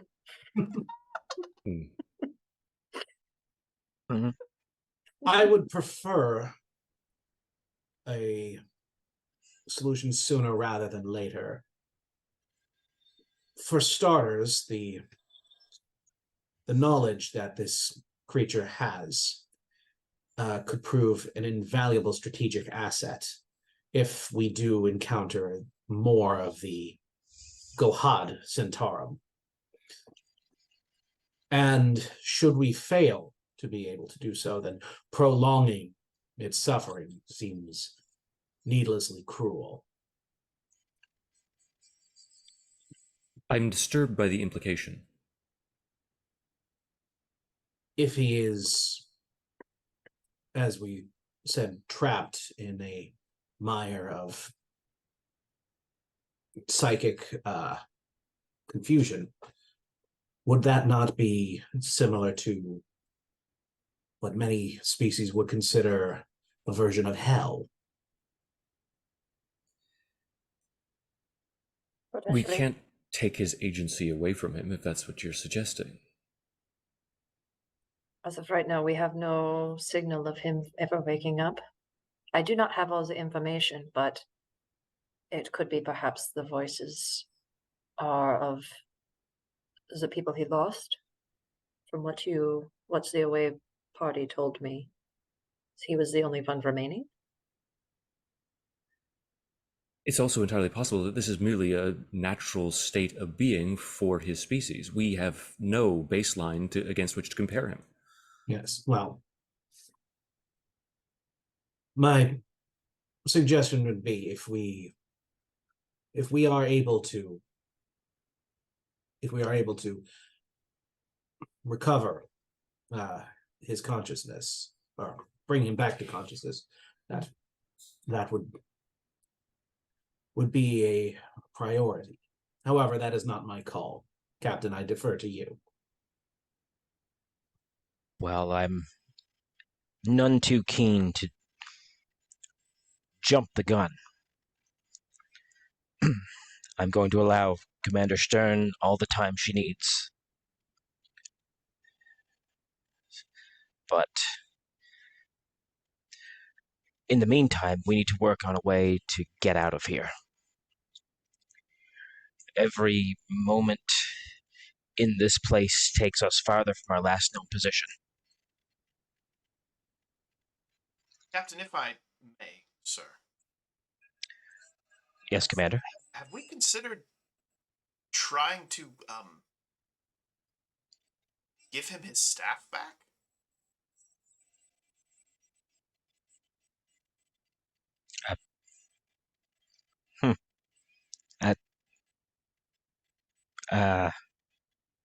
I don't believe we have, no. Let's try that, shall we? He just kind of like just shrugs. I don't know. That's a surprisingly astute observation, Commander. Yes, very surprising. It's rather disturbing that none of us thought of it. This is why there are NPCs. Is that a knock on my intelligence, Captain?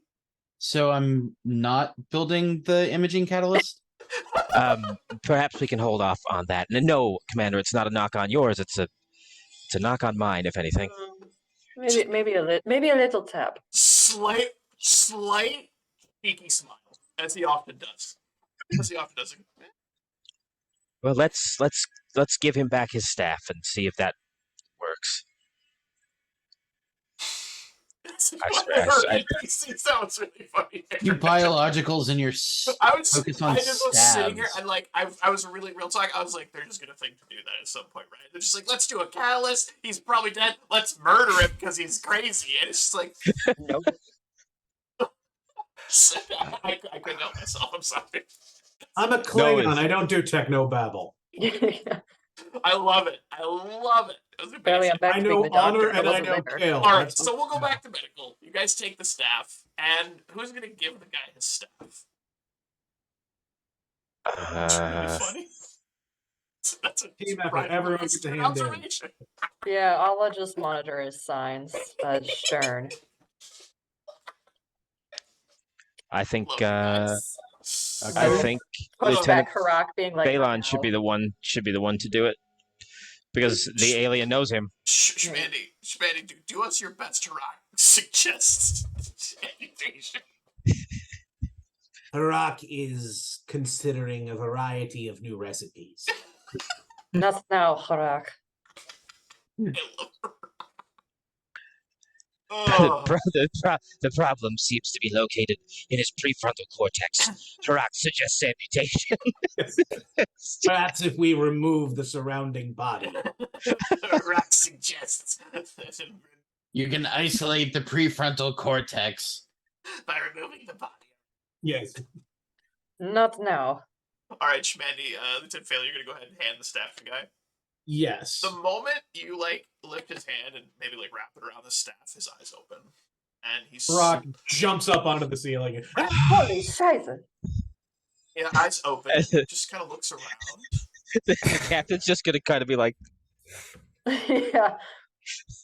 Welcome back. He looks to a rock on the ceiling, and in the most like pleasant, almost like childlike. Hello. He looks around and he sees Phelan, and there's a moment of like recognition and realization. Ah, Phelan. It touches the scar on his neck. Worked. Ah, it worked.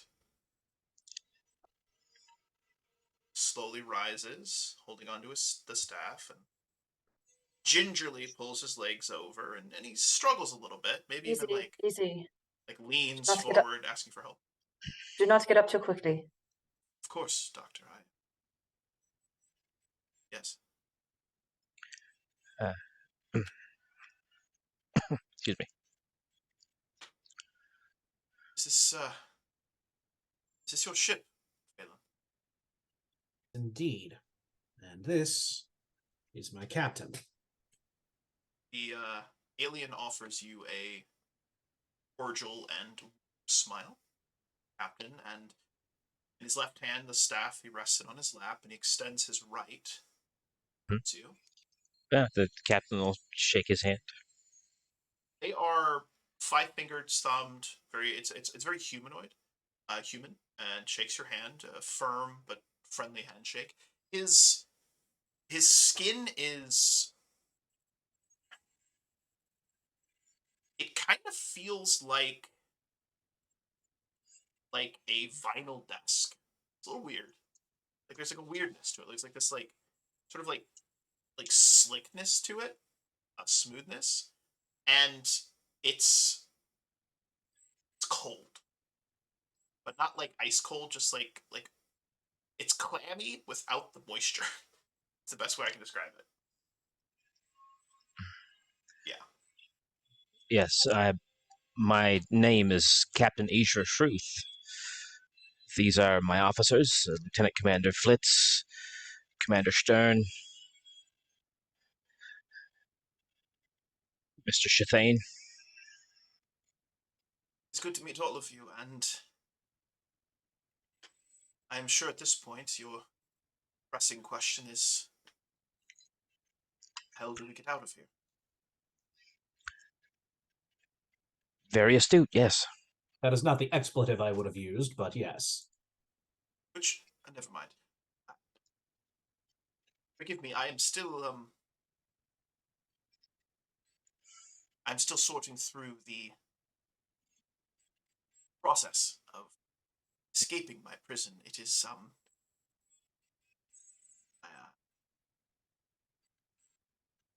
jarring. I've never died before. Recommend it. So bold as to say. If you have some means of allowing us to avoid it, I'm sure we'd all be quite pleased to listen. Time. Shas. Without a title. Doctor is fine. Of course, doctor without a title. Shas. But Fascinating. Are we still in the system? yes, Good. Have the ship set course to the center of the star. The ship where now? The center of the star. Yes. Lieutenant Commander Flitz, I will meet you in engineering, and I will help you establish a modulation to your shields to protect us from the star. See us through to the exit. Flitz looks over at the captain. He will. Double check his work, please. I double check everyone's work. Excellent. And he turns and walks out. Absolutely. Absolutely. Bloody. Alright. So, you go down with him, Flitz, and I'm going to have you give me a reason engineering the Fable difficulty 5 to see if you can understand what this guy is doing. If you Burn those do, momentum. It's Yeah, yeah, burn take that 'em. momentum, man. Give me some threat, man. It's a season finale. And Do give it. and give Take and give hard. and Go give hard. and get that determination out there, dude. Do it. Yeah. Smoke him if you got him. Yes. If you do this, here's my devil's bargain. If you do this, I will give you the third piece to saving the Akal. Oh, hell yeah. Come on, Oh, dude. dude. But if Okay. you fail, All right, team effort. Anybody? if you fail, I need from eeny, meeny, miny, C4A. What's the downside? I'll be in engineering as Solaris. Downside? There is no downside. Happy Hey, finale. boom. You know what? Season finale. I Bold. said I wouldn't say no. I told you to sell me on it. Try to sell me. Okay, I'm sold. Done. There's no downside. There's only upsides to this. We're done. It's season finale. Is that it happens and we don't know what happened. Okay, there it is. That's a downside. As it happens, you have no idea how it worked. Yep. And it We can't bothers you retreat it. forever. Yeah, Haunts me till my dying day. pretty Haunts you much. until your positronic brain gives out. Yep. Your final thoughts were, what the fuck? Yeah. Wonder how that worked. God damn it. It's just like, All right, so I get an automatic success 2. because it's a reason. I think you're gonna get this. Do it. And Yep. we have We're gonna make excellent use of the technobabble if you get this. 4 momentum, right? So I will spend 3 for 2 extra dice. 2 more. Yeah. You sure you don't want to spend your determination and just buy 1 die, or yeah, because if you spend your determination, you'll get a 2 free successes? 2 free successes plus the 1 free success that you already have. Or you could save just- it for a reroll. Yeah. Well, no, He's not because gonna need no, a reroll. no, because we're gonna use my determination for his reroll. Fuck you, Captain. You guys are awesome. I'm having some fun. Am I being assisted by the ship's computers or sensors? I'm gonna say no on this. Because You I'm want gonna another actually engineer say to help? yes. Yeah, you can be assisted by them. I don't care. I don't care who Okay. assists you. Go for it. Then I can re-roll 1d20. Nice. What is the roll?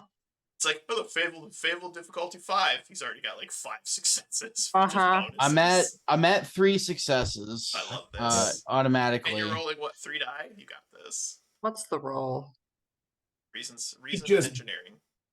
You Okay. did not just say that. You just jinxed with the shit out of it. Impossible. He's not. He's gonna roll 2. He's nat gonna be 20s? fine. Nah, he's fine. So yeah, I used 3 momentum to get the extra 2 Um, dice. And he gets a reroll. He's fine. And I get a re-roll. He's fine. And we gain a momentum if I fail it. And I'm assisting. You're gonna be fine. So I will say, if you buy the extra die with determination, then you have to spend 2 momentum to get 1 extra die, rolling Nice. 3. You'd have to spend the other 2 momentum and a threat to roll 4 dice. You're rolling 3 dice, but you're rolling 3 dice, and you only need 2 successes. That's Right. true. Okay. I think you're good. You're gonna be fine. Let's do it. 4 dice. And my focus of theoretical experimental physics. Absolutely. There it is. You rolled 1 too many die, but I don't care. I'm gonna just go with the first one doesn't count. You get those last 2. That is brilliant, by the You way. don't need my help. You are Captain Momentum, and you understand intrinsically what this guy does, all right? So he focuses the microscopic Tetron displacement sustainer, which allows him to reverse linear isonic imaging discriminator. Now, by doing so, that increases the power to recalibrate the backup thermonic interference equalizer. Now, by doing that, it recalibrates the backup plasma gradient discriminator, and through that, he increases the shield's power by a factor of 1,000,000. Wow. Now, Did you get all that? downside is that you have to reset the nano ionic dampening inhibitor, and it Mhm. only lasts for about 15 minutes. And if you let it go Okay. longer, it will burn out the deflector dish. Like, your ship was not designed to handle this kind of power, so it's enough to like go to warp into the center of the star and hopefully exit, but you won't be able to do this again. It's a one and done, right? But it's going to let you exit this system. All right? Okay. Because if I don't he- put a cap on this, you guys will be like, "Oh, just have him do the thing. We're invincible." Okay, No, so I he mean, he fair. explains it. I understand it. Yep. I check his work, Mhm. and then I contact the captain and give him my recommendation that I believe it is safe, but we will have 15 minutes of this increased power, and we will not be able to do it again. Very good engineering, and he'll direct the helm to take them into the. The helmsman is the- very hesitant, sir. Did you want me to do it, Ensign? We should just forget about it by the next episode. Yep, that was convenient. I mean, Let's go. that's how Star Trek. Well, that was a fine MacGuffin. Let's forget it ever existed. Yep. MacGyvered the shit out of it. Great job. Let's carry on. I think like the third episode of original series, they're like, "Oh yeah, we just invented time travel. No biggie." Anyway, Anyway, let's move on. Let's move on. We just cured aging through the transporter. That's not useful. I can't with you guys. That's really funny. So, there's just like a chronic case of off-camera head injuries. our final scene of this episode, because it's not going to be a super long one, but our final scene is you guys going into the star. At the center of the star, there is a tesseract that you Another one. fly into The and second- reemerge Mhm. outside in the galaxy. However, you are not where you were.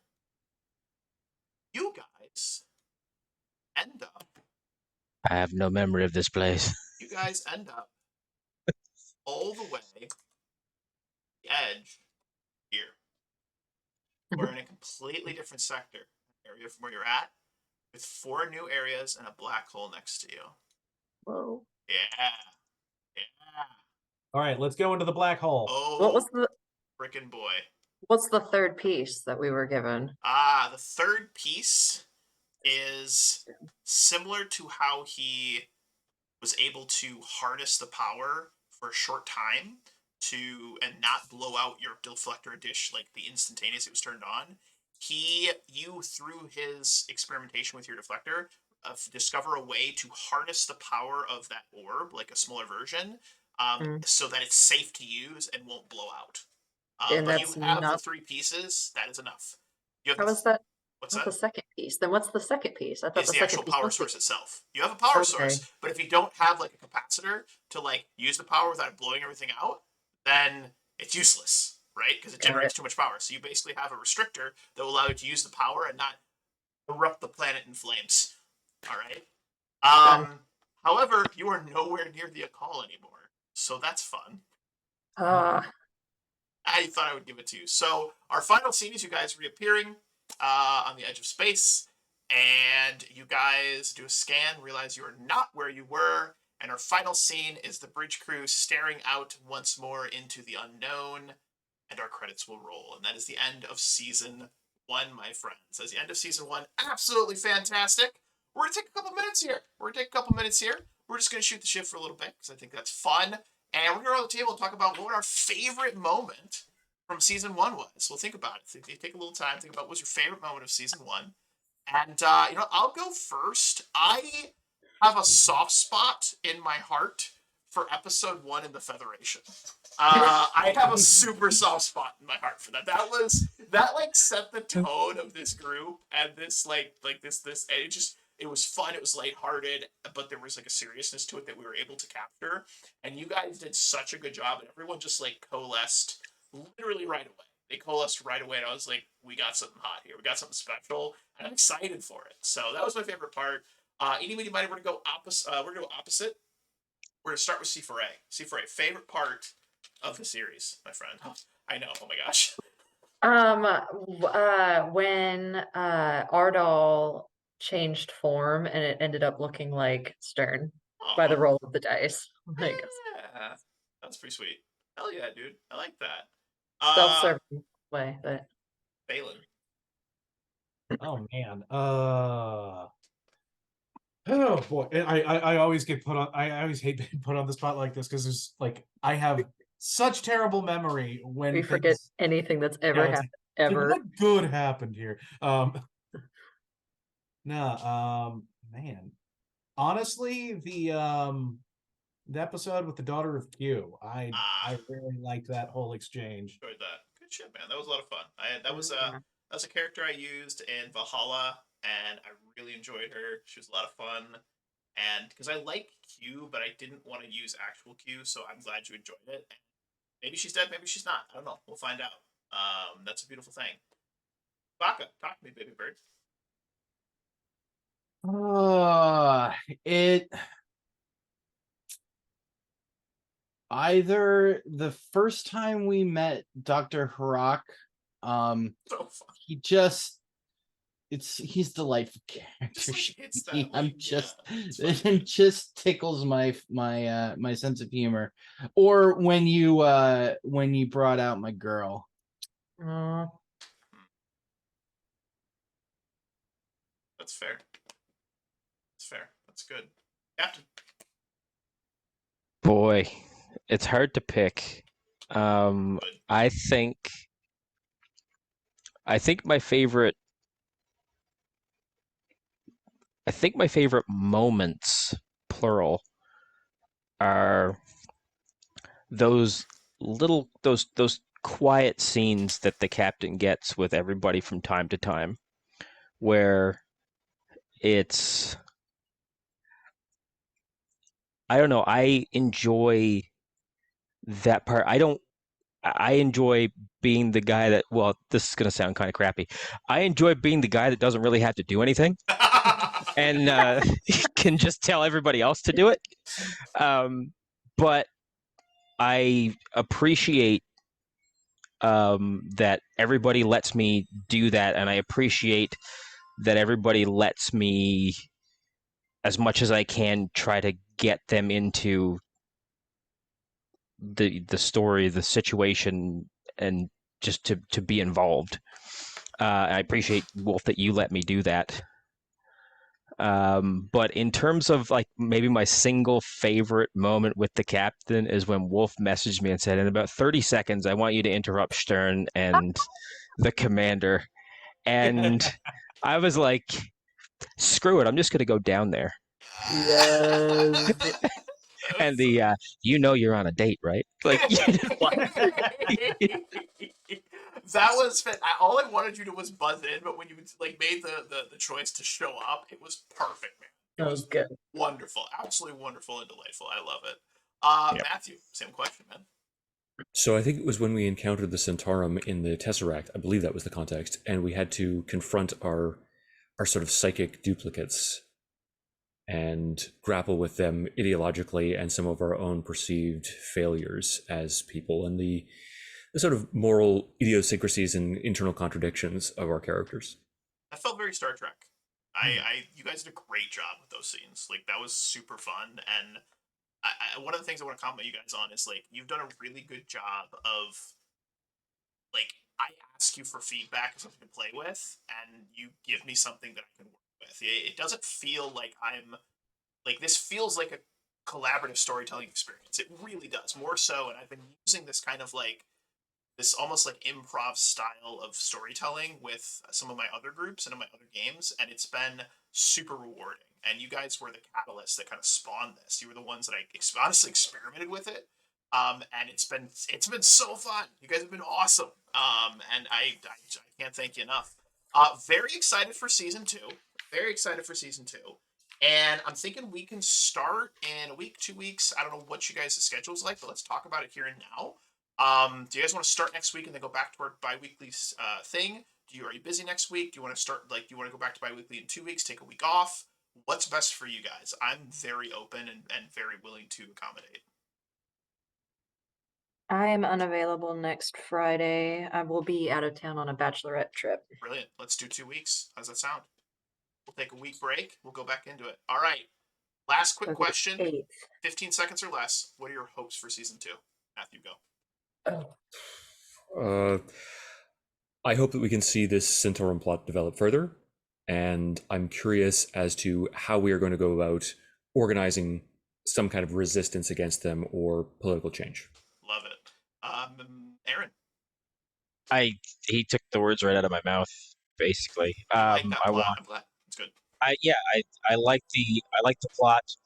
I'm excited for us to be given the opportunity to nudge it in directions that we find interesting and solve problems in the way that we typically do. And maybe once. We don't even need to do it once now. We don't actually need Starship Combat as anything but a narrative device because it really is not that. Your headset's dying. I don't like Starship Combat. Yeah. Chewbacca. Ship's a character. I'm looking forward to like I'd like to get some like more personal beats with like the rest of the crew. Yeah. I think that would be cool. I'd like to see Flitz with some of the rest of the crew. I don't think we've had enough of that. That's a very insightful thing. I agree. We should see more of that. Beautiful. Lieutenant Phelan, Mandy. So I actually had the opposite. I kind of want to see some space combat. We can do it. It can happen. Why did we bring a Regent class if we're not going to blow some shit up? Come on. Love it. But also, yeah. Also with agreeing with Chewbacca, I would like to see some more opportunities for inter-character conflict. I think there's a lot of room for some compelling friction. I'm gonna challenge Lieutenant Phelan to Ambo Jitsu. I love it. I love that. I agree. I fully agree. No Ambo Jitsu, please. I love it. That. It's the ultimate evolution of the martial arts, Matthew. C4A. Same question. Now that we have all the pieces, I'm hoping the dice will be kind and we can save Ardal's people. Yeah. But I also triple the agreement of more interpersonal relations. Let's unlock the rest of our NPCs and see how this melting pot melds. How it melts. I love it. I personally, and this is going to be really cheesy, I'm just looking forward to getting you guys back together for season 2. You guys have been awesome. I've had so much fun. On a personal note, C4A, Matthew, as well as Shmandy, it's good to have you guys in a game that doesn't get canceled. It's so good. Like C4A, I know you were on the edge of like, I'm never doing it again, and I had told you I'm gonna get you in one and it's gonna be fucking sick. Here we are. So you're welcome. Thank you. What up? Wolf in the house. I was burned 3 times. Okay. Well, thanks. 3 strikes, and you are now finally in a good game. There you go. All right. But anyway, as I always say at the end of every session, any final thoughts, questions, comments, or concerns before we get ready to wrap up season 1? When are we doing season 2? Is it next week or 2 weeks? 2 weeks? 2 weeks. It's 2 weeks. Okay. Yep. Okay. 2 weeks. Yeah. Perfect. I just wanted to. I'm writing it down. And as I always say at the end of every session, thank you so much, players, for playing. Truly, without you guys, this season 1 would not have been possible. It was an absolute delight. And we've set up some amazing opportunities for more stories, and I'm excited to tell them with you and to experience and share them with you. Thank you to the viewers for viewing. Always fun to have folks hanging out with us. If you're catching this on YouTube, don't forget to drop a follow. If you're here, drop a like or whatever. I don't know, whatever. I barely do this anymore except with this amazing group. And happy gaming, everybody. And remember, here on Darewolf Den Gaming, the dice have a story to tell, and every week we figure out what it is. And this week it was, let's freaking go. Well, and be safe, everybody.